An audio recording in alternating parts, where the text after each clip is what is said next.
Ko kore mo ke hufanga I he ngahi talamalo fonua mo ngahi tala fatapu ko toa fa o atu pa mihin. Kaya ata mo e whainga maare ko ni ke o atu ai ha mo proklama ko ia FATUFONUA fu o ai a ko heni pea moe whafofonga Paula Piveni Piukala ke o atu tau proklama ko ia ki he weekend. Malo mo tau mau e pongpongini pea ofa pea ku ongo le rei atu tau proklama ke tiki mo tolu ki apina mo toki share tu pe tau proklama ke tau inasi ko toa ai. I hene pehe ku whiwhia whoke pongpongin ke taitai le rei ai whafofonga ki he laini ke whakahoko atu tau proklama ko ia. Ni piveni malo tau mau e pongpongin pea malo e ngau mi hena ko ilo I pe ko e wiko o sina ta proklama pea me fis. Ka iho ike ni ko ilo I ku ke whoki atu ki tongana ke whakahoko ai ngahi ngā wema ngahi whatongia. Ka ki mu ai ko ilo I pe ko e ewa koni na ke whakahoko ki fisi o ku nai whakawhiawhia pito ko wakahi whoki he taha ngahi tāna ke na e toko hake I he social media tā ko ia pa mo e pare mia ko fisi.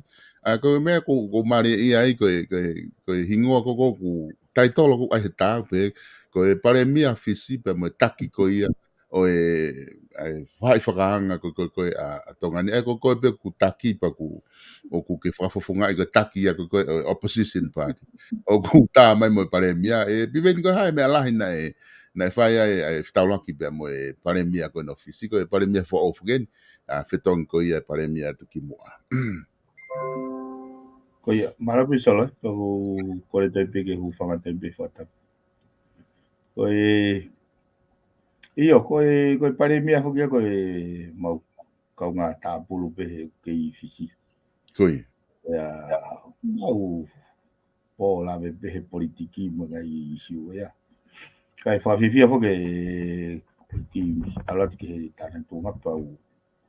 Ai ki pēu tāpulu ai sponsor he kau intia ko kone waki uta mai ko ki fisi mai ko kono dona na sponsor pa na ia premia vai nai ka ko whakahua foki ai mea he ko fisi foki au o ku fili pare mea pa fili pa mai rita fo posisinia I fare ale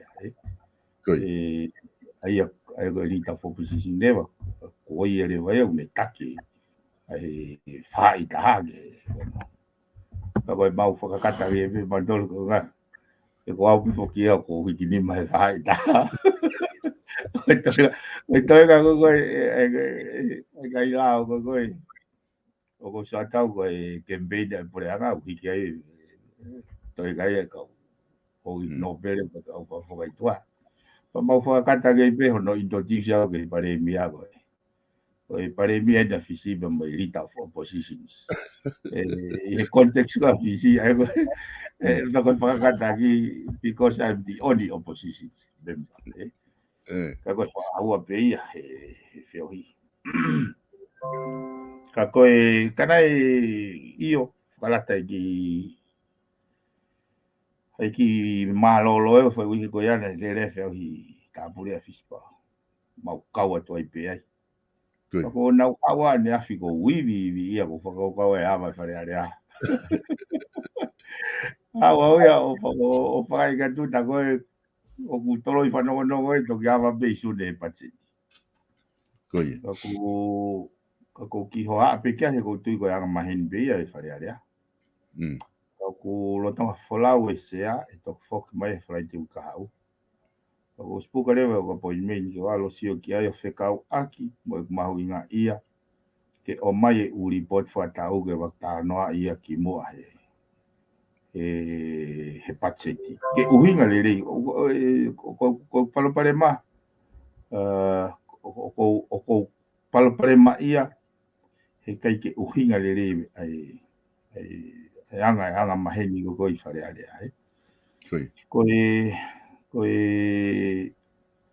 whahoko mai koe ka au, na i kai ke nau amanaki nau tōria e whakafoki. E lahi ripo te whakafoki. Pena nau whakapolo kalama e nau tōria rak mahina e ono. Ai ko rak first half. E to gawa be whare area ka koe mau koe ka au he te ke ose a te nita. E uinga koe a koe e solo. O whakaware ia ke o atu hasilin ka koe ki alwhai maka ha ngā aue. E te kei ke o mai ripoti ke tatala noa pena anga whewhe. Ke te haua tala mai ke te o ate silin ke te whaak bewhi ngā ue tatau. Pakapau e hoko pehea whare area. O ko manamasi au pito, o ko ngoe au pito. He ko whepaki whakanatula whakauhinga lili. Aia te hu ki he sea o kore. Ke whekau i moa e pure anga ke whakahu mai e nau ripoti. O whatatau ke whemau e lao. O whemau e lao, ko i ripoti e ose mahina tolu. O ko whahu mai e ripoti i whare area. O tau whapanga. Ai ko tau whapanga koe wanoa ua taha wanoa ua osi. Ko i ripoti koe au whemau ke whahu mai e ose mahina tolu. E mahina ono. Ai whemau e lao. Ai ko osi ko ai ko tis ko ai ko osi tau whapanga i sune tau osi. Ai ko September na osi whemau ke whahu mai ripoti. Kamatai whahu mai nau ripoti. Ki au e tae uhinga e solo ka pau. E haka ke pia whare area ia. O tā noa pa te gina hana tō siwi ngā one osi. Ai ko mea ko sio na uhinga mai gane a whio ko whatongia o whare area. O kai koe tari patseti ko whatongia lahi ia. O si mahino ia. Ai ko mea koe na ho haa kia ni a whio e sio koe aku.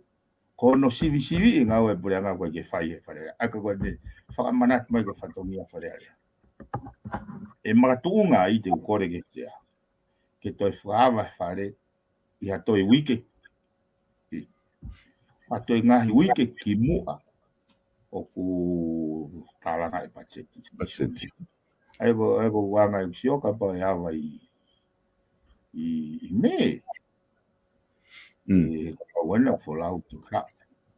E tutoni ke nau whau mai he kongi mui. Whahinga mea pehe.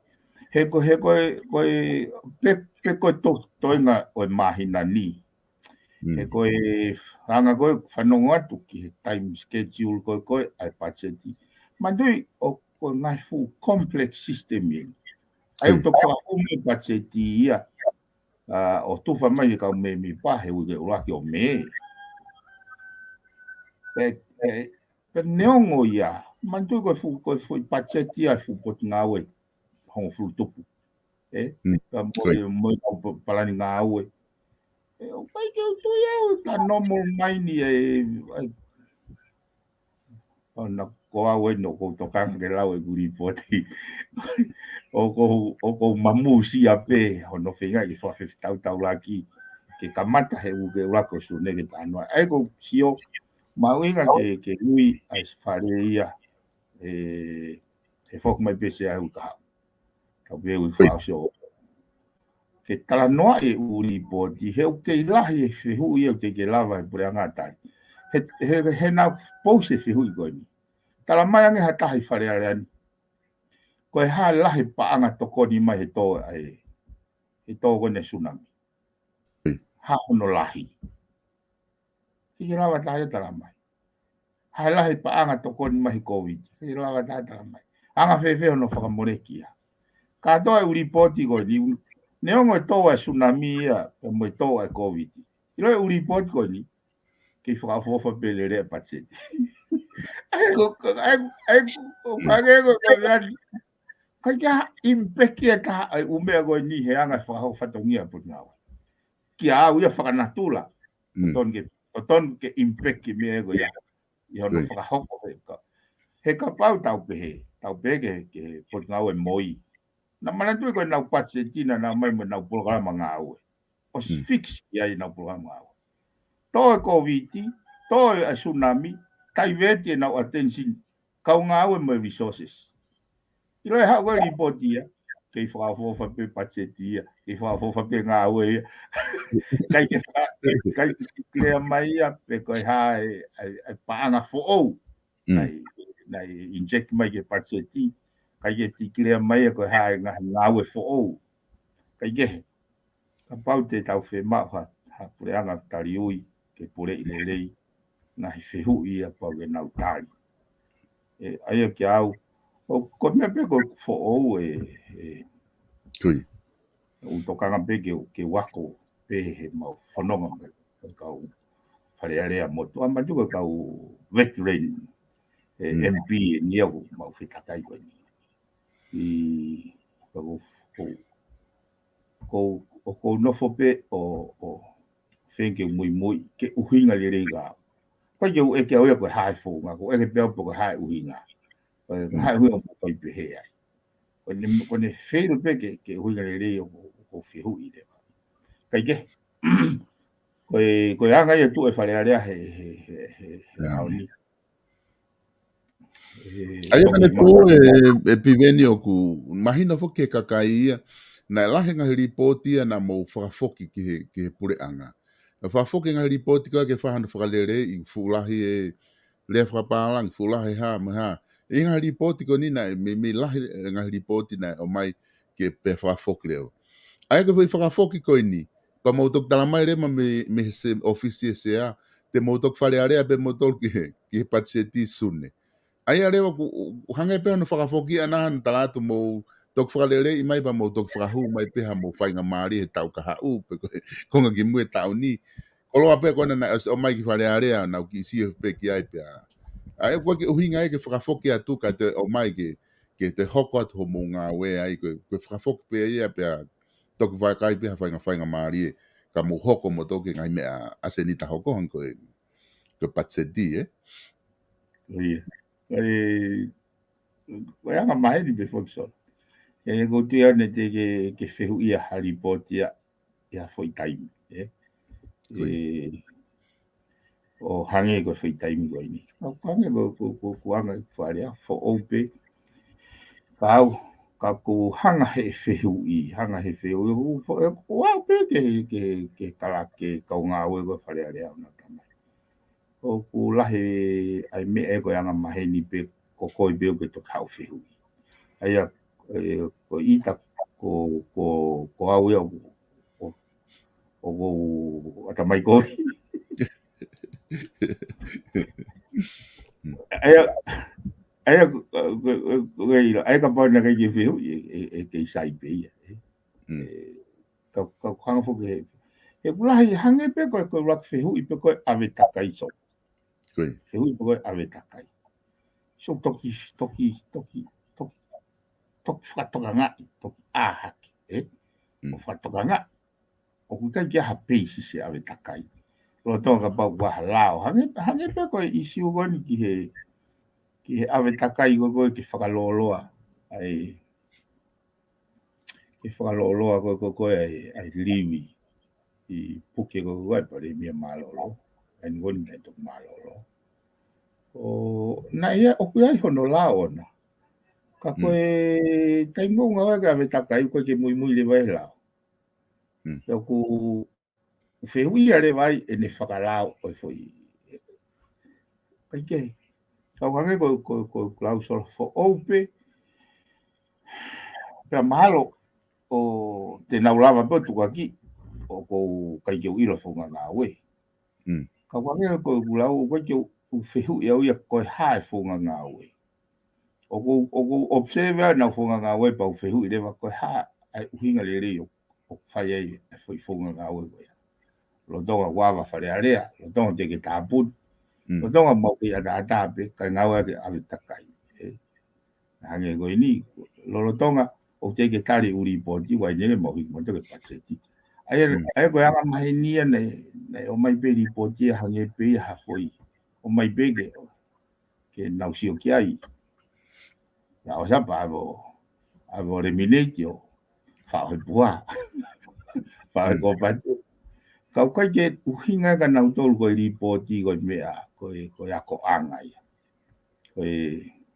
ko mea ki fa le ia na o ke tau i loi mata vai i loi malo inga fe fitu ke fa la ila ke patseti tene o mai ai ola le ia ki mai ka kai kai ke o fa ampe tali le pe sea e kono inga ko me mo ko ye ni afio ke sivi lahi au pito u hange go me go ni tan hala se mau ke ilo au pito ai ti te la go ka faimo ke put to rest me go pa tawako me mata vai he lahi u me ai au fe kau kau aki hange go ni na o mai ai o contract e kau tan hala pa na u hanga lewa o u me en he miniti pare area kala mai confidential contract kia ko se mai de ilo ga ai fare area pa mo ka kai sai ya fai lewa u fai tu ni o ta ko wai kau fo ngai i loto he fare area o kuna u benefit me ngai tu ni go ya kau ta ofi e to tu ni ke na kau he hiki ni mai ai ko si o leva ki he u mata vai mo kai ke malo he rule of law o la so ke ko hinga ko observe ai foi process na ko lave be fo kai ke mo kamata be me holo anga ma winga anga foi ai foi housing system ke ka pelepela holo anga mau taimi o kapeti mai loto aia i hene pehe mahu inga ke tauhanga whatokanga ai system lao o hanga kaventi ke aonga i tau tau mai na hangi ko whango ta whai ke katoawa wawa o aia pate moe peo whao mo te alu peo te au ita ke mui mea e taha kwa iaha fo i to oia i he te kika ke he te ki oa ko taimi ko piveni nai matu ngai fare are ko ngatu ki mua na kai pefo ke aia o whakaongo mahereti o ke whanonga ka kai whanua rea ko ose pego tau fare are ko ke fuloko ilo fo kakai ko hai mea o whai loto ka ko ngaka ko ha uai whanonga ia o ke taimi o whakamafola fare are whanonga ka kai ka ko me ma lot pe kakai mea ko whai me he taimi ko whai ai fare are ko hai mea ko hai whakamalanga e taha koe ko hai rea na ngau e ke taha koe ko ngani ko tokanki ai o whangau e ki whare area ka mo tolu ko hufo o watu o ko whanau ma pehe ma wholau pehe ni ihe o kau me mi pa wholoa koe whare area pe me he pure anga pe kau no pere na pehe ko tuku pe koe whafonga ke me a pehe ku ke who o pe ke whare koe ke iloe koe ke fuhanga ke tau kei he mea koko ange ko whanonga ke time ko nau to mahe ai lea ko hanga manuki pe koe hai ai whahinga rea nau whai pehe ke ni igo hufo o ko mahe ko osen ko ya ko talanoa ko fu mea ko loto he whare area ko fu mea tatau pe o whai e talanoa ko ke pehe te aha whahinga me e loto te atato te whikai mo mea ke whai halono whikai holo o wai ngai mea ia o mo toki humo toki loto toki mama lelei mo sio ki ai ka ko hange lewa hano ai ko pehe ko mau tuku pe ko whafonga ke fo o ke whare o hange ko hana manuki ana doria ke ni fo o ko hua tu ka fe ui fo fe ka pau ko me ko ala tu mo ka whafonga fo o ko me to tonu ia to tonu ke whai ai whare are a he ku na wa na doria mo me ke innocent na fo ka na do whare ko ka tama ko fo loa kuna osi fit in na dol ke fo system fo loa ka whare are a whaka wewe i pehe ka tau tangutu o te tau te ngau ko lo pe fai mo o se tau fare area ko ni ka tau wahe ka tau hoko atu ke mea hoko o ku fe ho kai ke ta fa ko ya ke mo tol ko ni ko hu fo o atu Malo o tonu pe ho ngo ko ka kia u ya solo. Os manuki pe e te hua kita matapa. O pe mai malo lau mai. Os manuki a gao. O wa pe ke ha honu ke pe ke utari e au. O fatu to pe mai he kau whawawha kau no pe. Kau whawha kai. Ai pe ko he ko ki ka kala pe a whatongia. Ka kia o kuongo hala pe ga. O kuongo hala pe kuongo manuki pe. Ai pe mai malo o lau mai. O kuai mea ia uloloto angi ai solo. He ko tau tano pe to ki lau mai. Tau tano te to ke o tua. O ko nau ia o tua. Ta mai mo alo mo lau mai. O kai te uhinga le ia ka o no ui. Ai kau whawhonga whare area. Mo kau hou e ki. Mo kau whai whe kau malo lau mai. Kai te uhinga le ia ka. Ngau e ka whai rea taha. Kai ua o mai ai nau e o tua.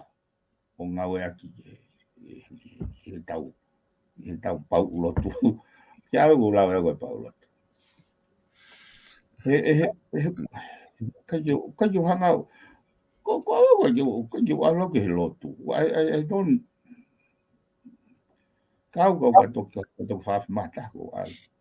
Kau ko ke pehe ke ulau sias kau ka alu pe au lot mamo kau ka alu lot katolika. Kau ka ko o ngo I pe au o kuhala. Ke pe mai hata pe whainga ka pe ka te au ke urea a ki hata malo lau maari a tu ke ka pau ko whakataka a ka pau ka pau ko manuki te urea a kia ka pau te fie whakapapa te pe malo lele ko whakapapa o tau whakapapa Iro ko kapal ti unga ke lau maari ka pa ya hata ti pet malo lau maari mai do ko manuki ya o hala pe ya la pe me ko ane ko me ko ni so ko ngawa fo ire ko loti ke o mai ke uia ke kau no na ko ka uia he ke ui pe ho e ki ko no pe no pere koi o vare au e fo ki mo ko ni o se ko ko uia ke loti Kia ia ko pau moia ko pau lot moia. Ko loti au I loia he takaureka ko kaureka te mine a sempiri mo lau mai lot sprayer. Au sana to relate loti ki o tua. Relate lau mari ke o tua. Koi. O mana wasi au na tau ke ngawa pe ta tore kau taula ko he konga ko ki mua. Lukala ki kai tangata kai. Ai ko pe ko na manuki moni pe ia. He ko nga na o elevate fo na lu mande ko ta ko te pe hat pe ko te ko na tari pe ko ka lau mari na o elevate na ko ta te ko nga a fai nga ta ke to sivi ha ke fai nga ta ha ko ka nga o fai nga ta ke to I kai ha ka nga o ia I ha ka lau mari. Fai nga ta ke to sivi u ia fai nga ta fai nga lau mari. E ke au os manuki pe e na ai ka pa te fo what na tau tu mai mau tolu ko ka lau mari en ko lo ulo ka me ko hanga fiu ia ke mau hifo mai aki mamani ke mo oni langa fonua ke lele ia ene a fio ba mai kakai ke kai ke he ko ngo ya o na ona tolo tu pure fonua no foi ko nga ao ba Koi. Uma fai.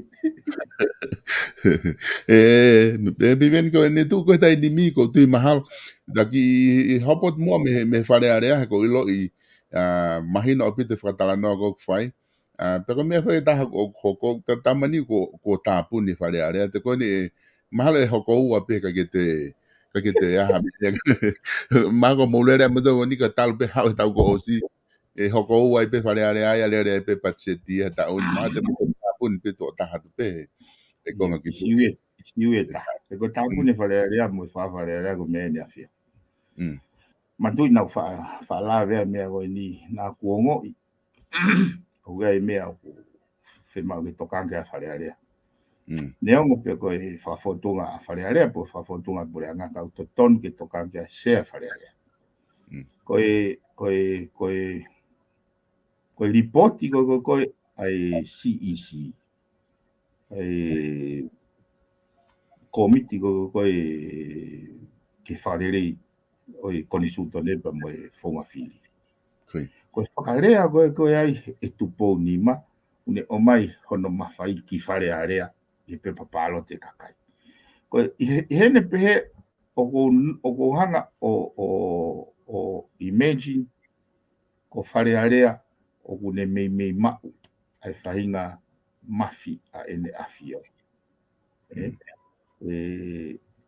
Pea koe whatongia rewa wharearea ke ne hanga o malui a ene awhio.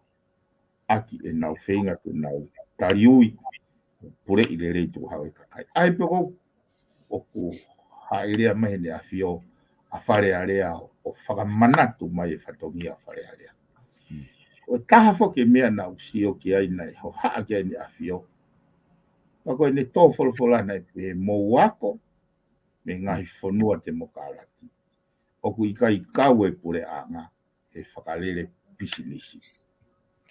Ko me ai a private sector. He koe nau to'o koe he pure anga. Ka ki au o ku ai mahu inga ki ngau e whamatata wharearea. Ki he isiu koe ni he koe ngā he koe ripoti whakamui ko mau. I he toko naki koe ku osi. Koe awa koe whakamoni e tohi putu koe ai ki waka koe na i kei lere. Patui na o si pute ki waka lahi ia. Ka maire wa efi. Efi si a whakalere tau airline. Ai ketu pe ai. Koe tani e koe tau. E anga me ha o ui o wai ho kau tā whakapuna ka wai ha whakapuna. Ke pehe mai he pure anga wai na kau tā whakapuna uko lulutai ka wai ha whakapuna. Ka koe poini ko mahu inga ai. Ko loto ke o mai he ene awhio ene ki hohaa. Pea whakateki a te ala pure anga. Uwaki o nau mau i pēna tore lao papirike na pwes. Koe pure anga, koe whakalere pe ai ngahi ministry, koe public enterprise. Koe nau kauna koe pinisi. Ka kohono whokotu ha public enterprise, kua pau ke ratare kita. Ai pure anga, kau minista i he public enterprise ko ia. Ospe foi mahina ta hawa pa ko tau peta. Pau ke nau pase nau tolia, os apoine nau tole kau poate ke nau whakalere independent. Te me pure hange kono whalere uila, whalere ai transporti, ai me pehe. Sai. Koe nia o se mahina, o se tau ia tolu. Urakia. Ua, te gai ke nau ripoti mai nau tole taha whalere aha. Ai anga hana whalere. Pe kutupu, pe mone. Koe whamatala a tita pe mau. Ko investi he pure anga awa ta havalu miliona. Whamatala a tita. Ka koe, tu unga ko kuia he ahoni. Hange ko lau. Aonga loa o misini ako koe o wakapuna. Pau te tau whiu i lewa ko he kakai ko whe mau sirinda awa ke mo aya ke wakapuna. Ko whe vete. E nau tamai ko whui wa aena mo kapakau e tahauri mai no wani wei. Ko wei whia tawaru miliona. That is silly. Uhinga whoki whatara nua huko koe. Ai tapo upoto. O tapo uware. Nai kai ke tala mai he tala noa. Whahino hino ko ia. Na ia i tapo upoto. Toko tapo uware. E tamai pe na e kau tapo e toko hongo fulu. Na kai ke tala mai na uware pe na upoto.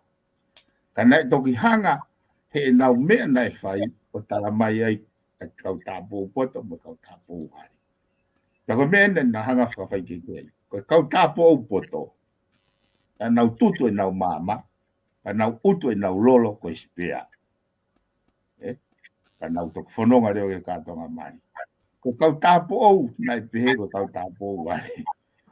Nai ute nau mama. Kai kia ha spea ia. Kai te ke he me kau ai wakapuna. Kau tā wakapuna koe ni. Ko ia ka e nau whalere wakapuna. Ula whalere wakapuna. Tāna kire wa e nau ki spea. Ko nau ke taimu koe mau ai waka. Kai ke kau whaka industry ko civil aviation ni heavily regulated.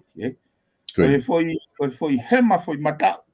Fai ngā mōmu pe ai industry ko ia o ku regulated. O ku lao ia.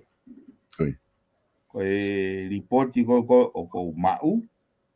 Lahi au pito e nau mau ai lao. He koe wakapuna ia koe nau puna. Na ospe foi puna e fia pau ke ai foi service pau ia foi nau e pau ia he kusiai pe u nau ia ai e na tula pe ia i he lulu ko ai baka puna e na tula pe mai o me ene kai ke nau hanga o address nau pai pasi pe kai ke nau o mai ai competent personnel ke nau mai o whakalere ai kai ke te tau foki pe ki he tariui ke pangatu hau e katai. Hika i e nao mai o testes. Ko te alpe kita to testes e te mea o te tui ai ho to api. Ko i pangatu hau e katai he tui ai motu ani. O ko pau ke tariui ko te tau ai pe. Mahina pe foki e piveni ko o tau whakat. Hena me ape ai pare mia I whare area. Ke ngai whanua kon kau ngā api o kuai na kau taha wakapuna. Pau mahina pe tau whenga ke tau whai ke ngai whanua ko. Ia hanko fisi mo mea. O haku sai pe hea I pe a fisi mo mea e nau whalere wakapuna. So koe ke ngata e nau whakareare o sai pe I fisi mo ngai whanua ke he. Nau te kapa maina o ai tau whakalotu whanua. Ula walere pe fisi a whai e tau ngā ue ko ia. Ko haku sai e pe nau toria ka tau pe he pe tau toria. Io he koe ke kau noa e pure anga. Koe ke ho noa e pure anga. Pa koe ke o mai pure anga mai nau personal o interest o whakalere a ki ngai kau tākua. Ko fisi koe mautana koe mo kau pailate mo kau whawhawhare koe na mau he intaksi. Hoku koe mea pēr pure anga. Ko hono kuarintoa e nau no. Ke inei polo kau taha. Nau whai nau toi rekureiti. Koe whatongia e pure anga rekureita. Pa nau inei polo kau taha ke nau excel, ke nau grow. Ko tongani ia, involved e pure anga ia. O rekureita pea pa toi pisnisi pea pa toi. Ai au whakamau pea pa toi loia pea pa toi taukaraki pea. He foi taimi pe taha. Aia koe mea ko luti ai pau kai ke whakapoto ai whai tutuni. He kai ke whai tutuni ke national interest. O whai tutuni ke protect an interest. Ai koe palo pare mai. So te o pate mousio ke whamatala koni ai kau pailate. Nau tano na to he vacancy he capacity ko whonu mai. E nau si o ko ke high demand ai takai ke wholau aki wakapuna. Ke taimi tonu pe whokia mau mai o motuanga a wha. Kai kehe. Pea ko si o kia ko si alu moi wholau ia kakai ke toi. Taimi koe ne tok wholau beha mea maunga. Taimi nuku wholau mai mei muri o bea hoi tei. O lahe ai o e tau kakai ki muri o nau mau e iwi malo whakatanga. Nau lawa nau tolu o lifi e marketi goni e wholau aki. Na tau whaongo pe ke kau tourist pe kau muri pe ka koe ni ko si u si ai pe hoko pe tau ka kai ko tau kau tourist ya ku o si improve market share ya ko ai aviation ni ai fola wa pe kai ke toi mo oni foi whakau motu ai he tau tolu ngafulu ko hiri ko ki waka pe taha e mo ui. Ka pau ke awe mo sio ka pau te nau tuang pina toke open sky. Mana tui sio te tano he mea koe ni solo he koe ngahi mea ni koe te toton ke tau ako. Na talo e tu ai TCC ki mo. Kana nau aire vai nau mo paila ko you call. Na tala pe ia koe ki koe hava. Koe communication network pe taha e mo ui. O whiunga mo tau ki market. Taimena hu mai ai, pako taimena hu mai ai koe tonfoni. Hu mai tonfoni ia, lo tong ko ia nai panga tolu me se ni ke minite tagi mori. Hu mai tonfoni ia tulop ki lao se nje noa. Na fe au hinao. Se taimi ke tago ko ki mori pe se nje wa noa pe se nje tono. Ko poini ko o kai ki tahana to fatoka ngai ai growth ai pe mo advancement o mahi teknologia. Ke tau lao whakatata whakau. Tā lue whakau motua ko ki airline ni e taha pe ko sio ko tau ki whepunaka kina o e pasi se pe hiwa puna me taim ko sipia. Foi whakau kau koe ke au me pe ahon koen ko aule wakau. Kai ke.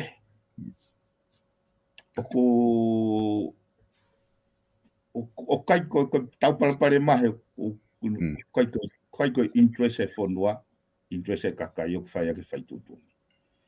E ka pau na nau whai pehe.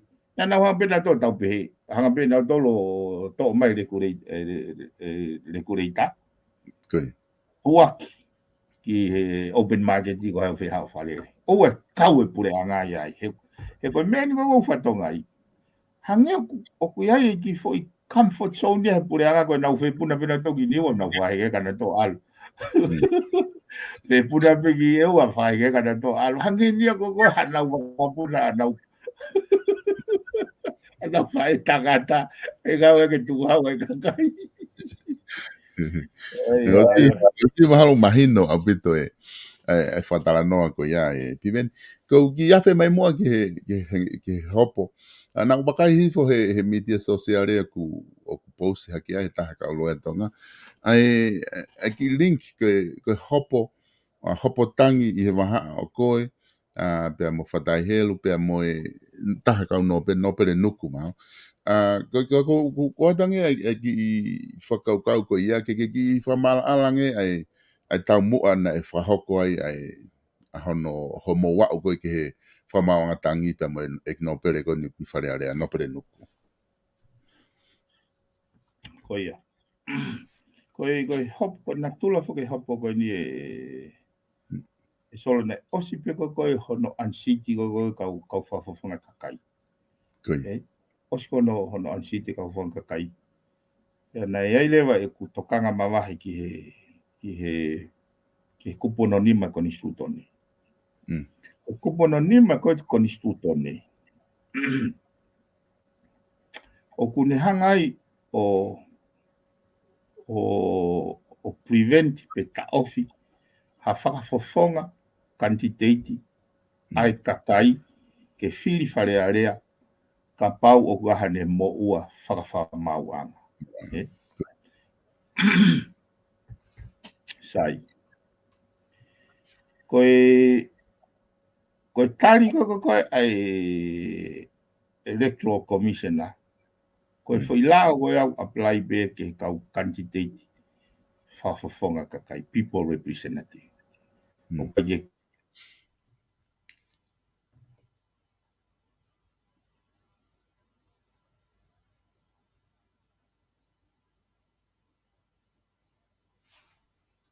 Okay, yung atu pe pimen.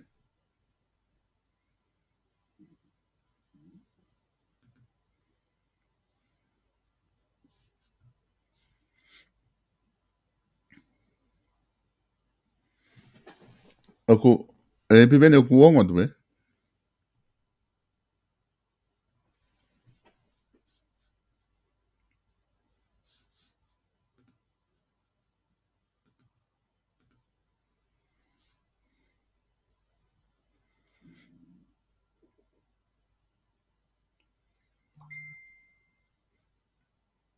Oku, piveni, oku ke ongo mai e. Ki si onge pe ku oku hako ki koneki mai e.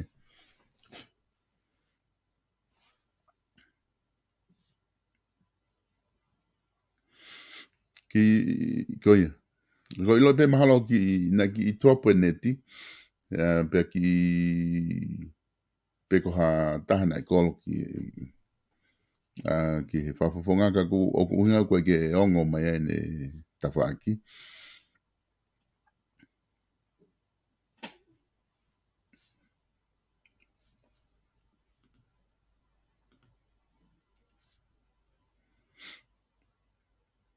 Ikai, oku tika ki te ongo mai e piveni.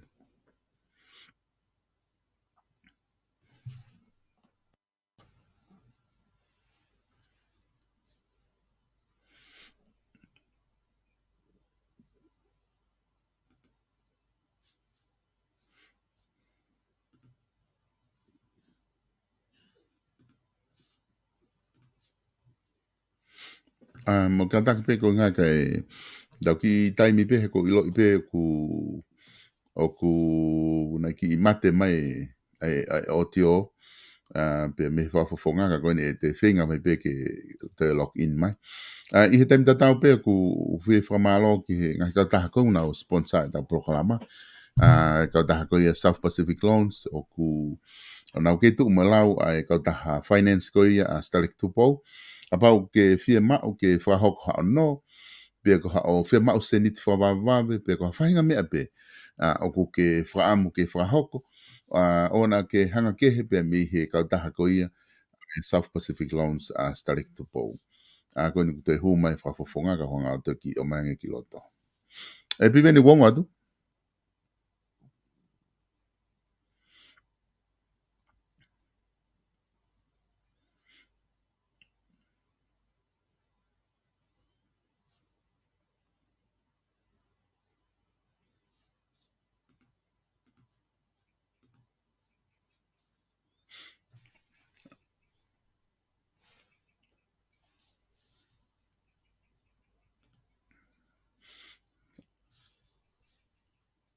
O staimia ke ongo mahi tainimi ka ku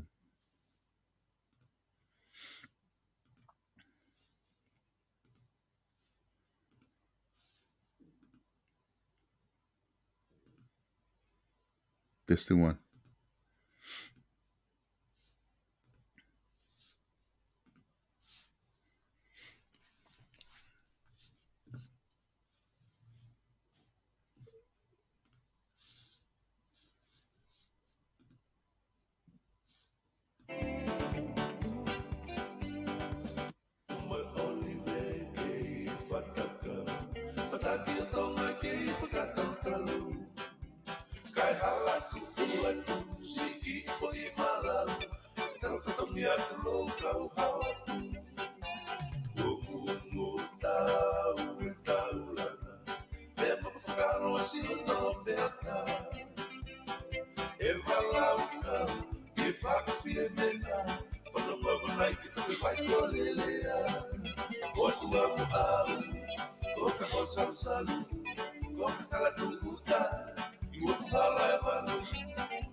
Piveni wongo atu tainimi?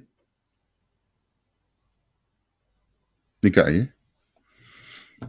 Aku ilo guai me aku oku uinga ne mate mai tainimi.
Mo kata pe ku o ka ki ilo i pe hai para ma fa technical o ku o vale pe ku mate me e me a ka koni ku ma ke feinga pe ke lava hoko mai.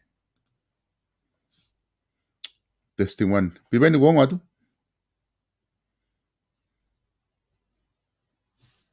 Ika e. Bakai ange volume me pe ko me ana ku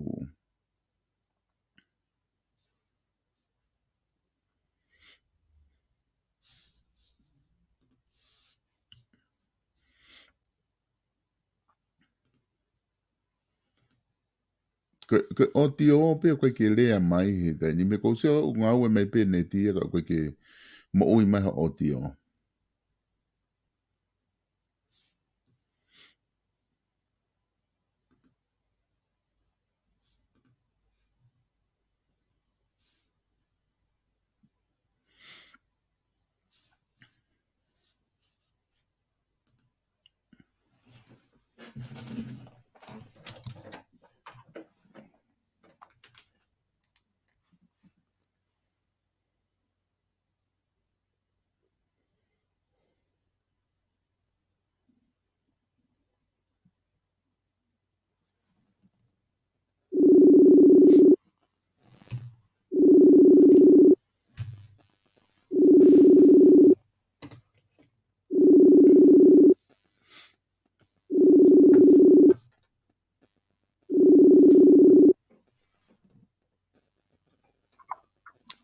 E piveni wong atu? Io o fa no. Oh. Kapa e me apa taki lere ai pe tawa ia he o tio he ko ke lo po haku o ku na mate mai ai me. O mate mai ai o tio ko ni ko he proclama. Eha. Ia o ku ke lo tonga live pe o dai nim. Ai ka jo live o ia i yoga. E ke kapa o ku lau pe o lere me dai nim o ku sai pe ko na ku wongo mai pe. Oia kai e ko ia. Oh, okay. Ai go live sti yoga o mesen chat. Ia, okay. Mano yongo. Ia ko ni ku lo tonga o wongo lere pe. Ana nata ihe konga mai foko ni nata talanoa ke ai he konga ko ni nata talanoa fo ke me ko ni he hopo ai ihe hopo ko ni monuku hopo apil ko ni monuku Ko ia. Nei uhinga foki he ko taimgo nei mana tui ko ni su tone na to na te nei to follow ia. O nei te ke na kupu ia. ko ia Hanga foki for situation ko tauni ai mahino ko ai hopo ko ni ai no pe e wa. ko ia Na ia ai mo ua tolu point something million na kene to. totong Ko ia. Ko pe ko whakakaukau ne wa foki ia he taimoi na ku lau ai u makatu unga ai lau ai pui ai mahu inga ia ai lau ke o ai hu hata ki whare area in a corrupt practice ko ha ne hanga whakatau pe te ne hanga whakamalohi pe te ne hanga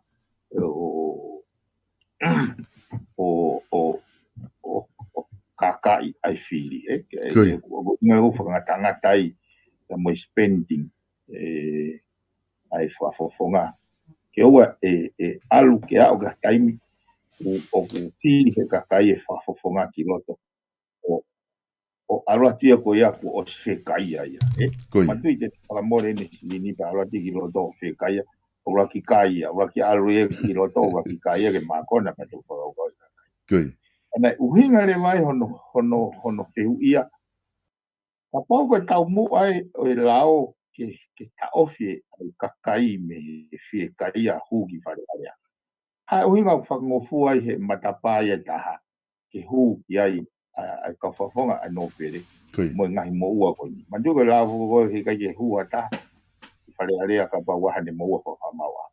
Koi. O tukunga i koe hono awe rewa ke awe ke whamau awe ke whamau lahi ke ne hangange o whakatonurea i mai ange. Koi. Ke ne hanga whakatonurea i mai ange ai lao. Pana kai ke pehe he whamau lahi. Ko foi kupu ya ko ya o ku speak entirely pe ke ka whafonga pe ka kai. Kakai. Kana kai ki ma ka ko sione fonua na mga ue na ngawe ki ke foi hopo ko ke. Koi. Pea na kai ke mafie maari ke whakaukau ko ya. Aki pe ngahi makatuunga. Nai ko makatuunga uluaki. Ko o mahino ki a awia mahino ki a maua. Ai kehe ai ngahi i kupu o lao ki e hou e ki whakatatau ki hono ngaki e ngahi privilege, Koi. Ka mo ngahi status. Ka koe mea koe ki ha tautea, ki ha isiu te ko ha kupu o ku tautea. O ku totonia ke mui le vai whakatonea koe ka pau waha tautea, mui le vai ke kuwha, ai koe kuwha pe mai ke tatau. Ono apply e lao ia taha koto ke tatau peko me kelas ke kelas o hinga pehen solo Koi. ka pau te kaha puaka ko no pere au pe whakaatau he lao ka ke kaha puaka ko pe tala mai le vai lao e tau e ua ko fehu i le wa gogo o mai ko fere vai rule of law ya ko fere vai tatau e lao ke taha koto ai o hanga he foi interpretation go ya one o mai ai whainga upsetiti ke hange kai ke mahino kai ke iai clarity ke hanga ai hala whanonga ai whatu e lao Koi. pea koe konga taha oi whakatonglea koe nai whakatua ke whakamautangi ke o mai ai concept koe golden rule interpretation ai o kai ke apply ke foi kupuka apply ke foi scheme ke foi structure ai e mawhakaukau pau ke lau whakataha kupu no ni mamo kupu wha Koi. Pana iai mai foi konga ia i he foi kupu no ni ma o pehe e lau atu pehe he koe whakatonea ea koe ai a koe no whakarea i he whaparami save that no person may be chosen ai koe foi hu koe save that no person o uhinga ia ki ha taha pe hu nengo o talamai he konga ua ki koe representative of people o pau ke whiria ake chosen by parent and any person who is qualified to be an elector may nominate as a candidate ka koe whakarea koe ai koe kau whasio ka nge hono whakarea whakatonga he koe ai kai ke koe whakakau solo na ave peia ke nau whai halau pau e ka pau rewa kai ke uhinga ai kupo no nima ke whakaluku fua kau people ai kau representative i whare area pea whai rewa ha whakau kai a whare area ke ai ke tatau ke he au pito ai kongai gogo ke tautea sio o ku talamai he lao so privilege ke ave he tuie ai ngai ingoa whaka no pere ke ave mo ne tofia ave mo ne estate ko ngai privilege ia koi ka me ai ko koi ka ni tautea ai hata ko tautea ai no ko hinga ko ai ka pau e mo ua ka whakafonga ka kai whare ia mo ua paanga ia wha mauanga ka ke ngofua ke whiri whare area ai o ku tinai lewa o kai tautea ai o whai ki ai ka kai ki whai ai ko whatonea lewa ko aku ko hia ka hapa ko hia tautea kai ke tonu ke kai hapa ka hau eiki ka hao Pakai ki fahami ke lao. Pakai habua ka Kakai. ai ko uhinga e fat. Ai finga ke faya. Mo tau e prese foi ku mo heu te ke tu ya wo sa o po. Foi ku ya. Kai ke ka ko si hanga ni he fa mau anga tala mai ko representative of the people o kai ke kawai aka representative of the noble.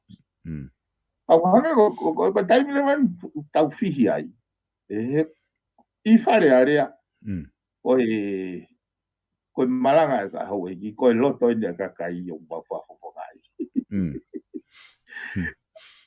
Ai o ya o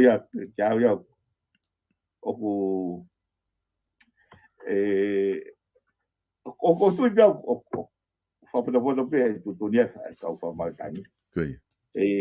Ai o na hanga rewa o hulu I mai ko ma ho inga ko separation of power. Ko ngai ko na tu nia na dolo e solo.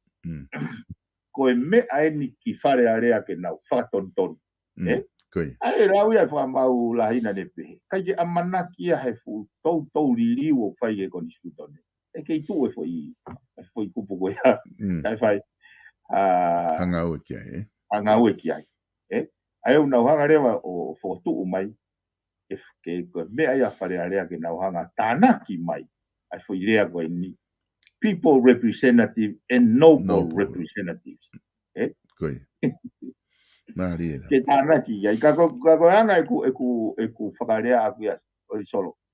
Kai ke ko mahu inga no ave ko ke vesti whakarere mai. O to ton ko ka whakafofonga. He ko mata ko tu ko ki mo ana matapa to hui wharearea. Matapa hu me ka whafonga kai matapa hu mai me ka whafonga ho iki. Mo matapa hu mai me firi atu. Ko matapa to. Hangarewa he tui o mai ono mafai e wana ho fulu tuku mai ki wharearea he pe papalo te kakai. Aia I he context ko e ahoni ko katoa e kau wharearea kau whafonga no pere ko kau whafonga o firi kakai ko kau whafonga katoa e kakai.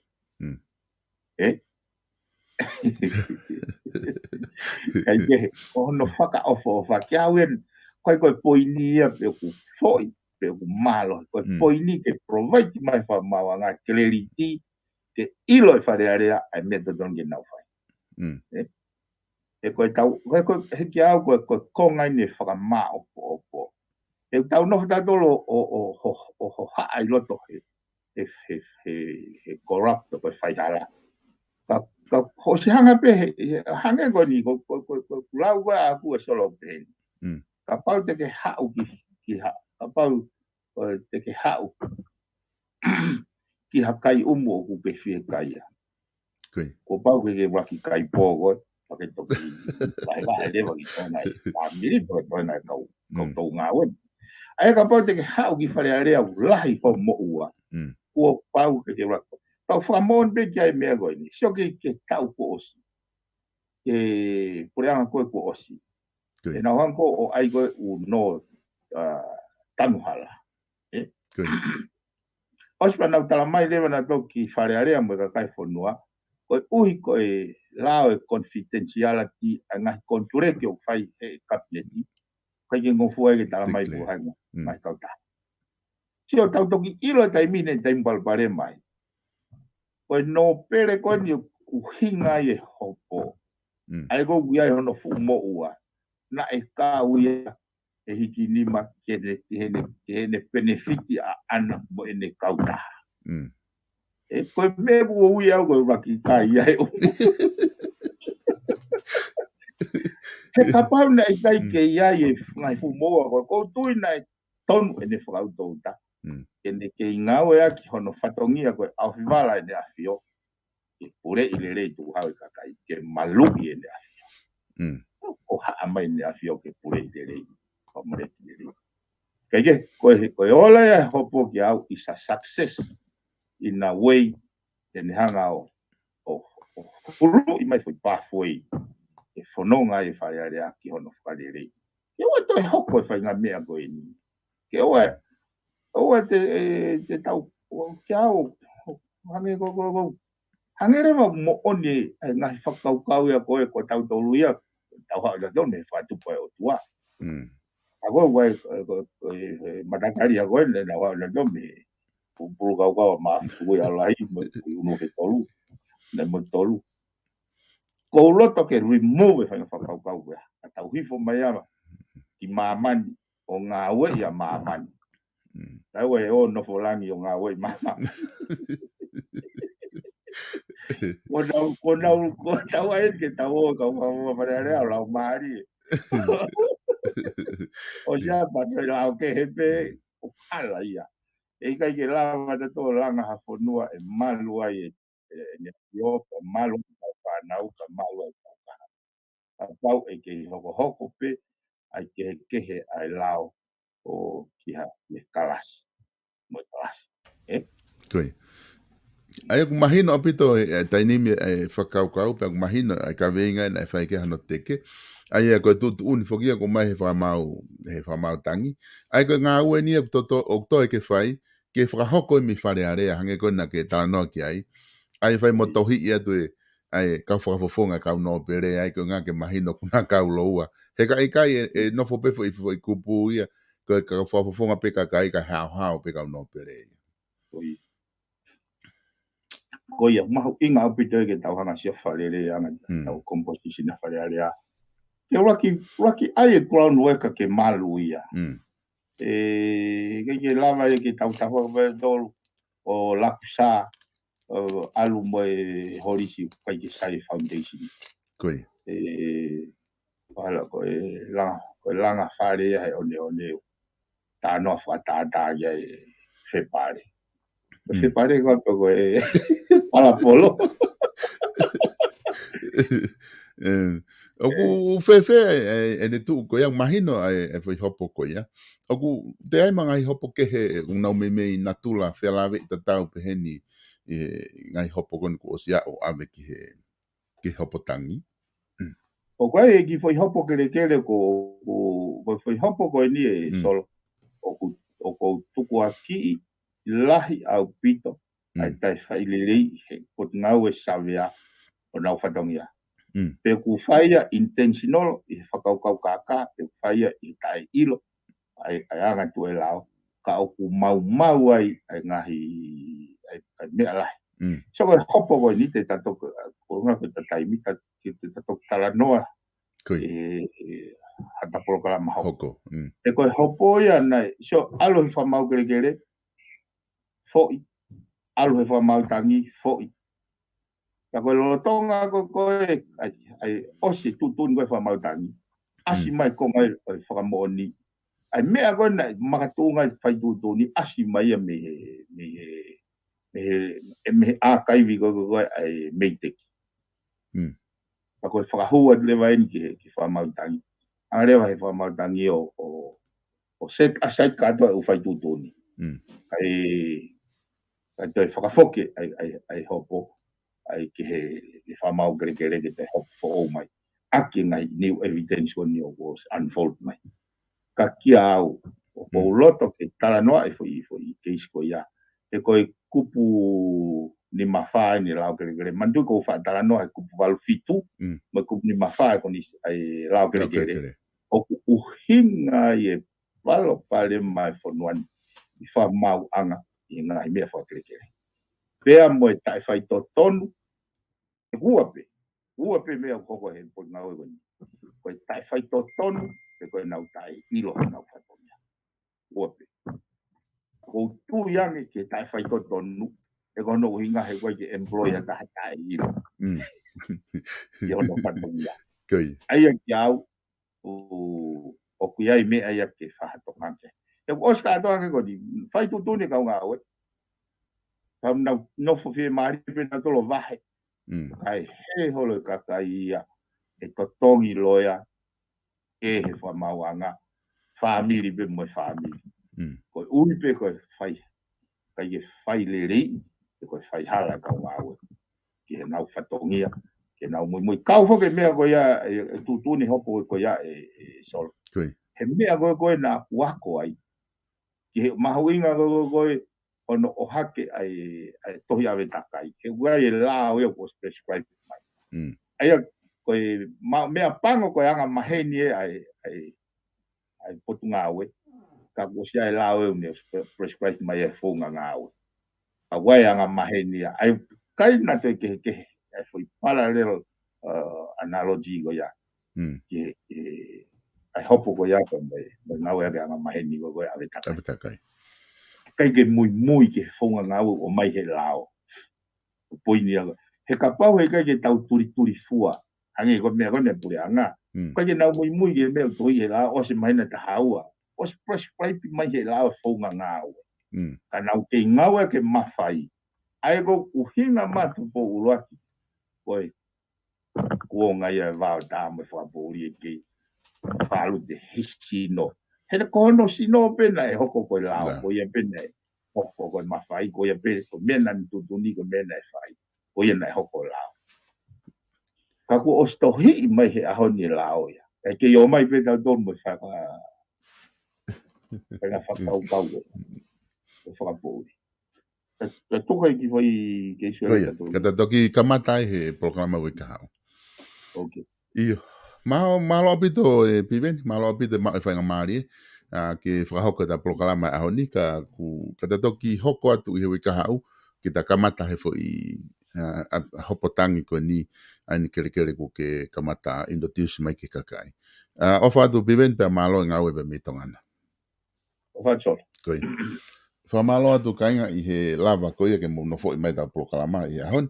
Fa malo lahi atu i he ngahi komen ko dobe mo fa hoko mai ne ngo ko ke lava ke wakai ki ai ka ko ilo ipe ko so fo kulahi apito ai fetala no aki mo fa hoko loton ka fa malo at ho mo ka mai i he programa a honi fa fe e tu ke mo do me mai pe i he time tatau i he week ka hau te tau te hoko atu ai pe tau programa FATUFONUA fo a honi to e programa ko ia ai fa fango sai ne fa hoko atu ia i hoko ai taha pea moe programa tala no ako mo politikare whafofua ke taimi hoko ko ia ai tolu e lava whahoko atu ai programa ko ia. Ka kimo ke tau mawahe ahoni ko loto pe ke o atu ai ki tu aki ko ia me he kau sponsor ke whaonga ia ke taimi ko ni kimo ke tau mawahe i he ahoni. Nge koe na aku kamata tala noa ki ai noa walu ngeau, walu, hiva walu, koe fika ia o e South Pacific Loans. Anga pau ke fia mau ha no, fia mau ha paanga fa vale. Ona ke hanga ke he me he kautaha no ko ia South Pacific Loans o kuna tu o tokoni mau pe ke tau kainga Pasifiki, ta tau fito ko tau kainga Tonga.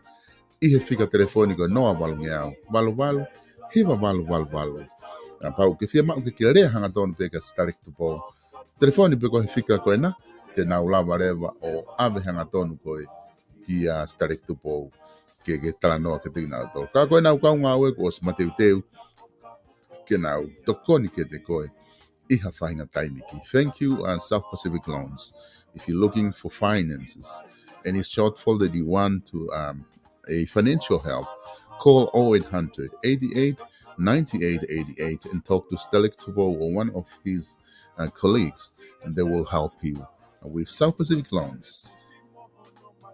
Kau taha ko ia E-Haven Kitchens o kunau toki mo I loto o tahuhu I hon o atu ko ia o e tau ngahi seafood o wana aki hanga kehe me ai fika fitu taha F o Pottage Road I loto o tahuhu pika telefoni noa ua taha ua fitu walu ono hiwa ono o ku tari mai a whina o pia mo e kau taha ko E-Haven Kitchen ke tori mo whiri I he nau ngahi seafood pehe ke ngahi flavor ko ia ko nau hanga o tuuaki mai ke whakakau atu I ngahi seafood I ngahi mea kai ifo ko ia o kunau o atu mahatau ngahi kainga Tonga ka o mai kainga Pasifiki. Ko e tau kautaha live stream o ku kei tuupe mo lau I Nusilani te maulawa o whakahoko whai taha o ngahi katoanga whai birthday, ko mari, ko putu, ko graduation, whepe whainga whetu taki mai ke puka tutonge panga te au ke depositi aki pe te mau toki a watu rewa o whahoko o katoanga mo tau toksio ai ki he toenga I Noslania, I Australia, I Brisbane, o ku iai ai Vipon live stream i Australia, we ai ates, tene lava pe fetu taki fica telefonico na no fa, ua no hiva, fit fa ni mafata. Fa hinga fia ma live stream pe I Brisbane, pe ko tapa po Australia, fetu taki ki a filontes, o ku iai I fica telefonico na no fa, ua no hiva, fit fa ni mafata. Tene taritari lere ke tokoni atu ke te koe. Inu silani ko noa wataha, ua noa nima, noa ono, noa fitu. Noa wataha, ua noa nima, noa ono, noa fitu. Pega telefoni ko ia I studio ko noa hiva whataha walu, a nima wha tolu noa. Koe Page Fashion Store, oku kei tuku moe lau ko tau whare kula uta, fo ou na os iai, te ke lava pe mamata I hafa hinga wala pe, aku mao kotoa atu ia pe mi he Page Fashion Store, I loto nuku alofa hanga atu ki he tau moe pe au building. Office ko ia kui ai totong uhila pe moe. TCC, mga wha ko ia ki marketi pe moe TT7, oku ia ai whare koloa ko ni Page Fashion Store, I he wafitu, tolu ni maono, pe koe walu walu ono, nima tolu tolu ono. Ha whahinga wala pe, te ke tori mo whiri ai, ihe e nau wala, te ke lau pe ota mai ka te nau tolu, ka ko saita hake ke me adu pe koe ki Page Fashion Store I loto nuku alofa, o whakatau mea ai.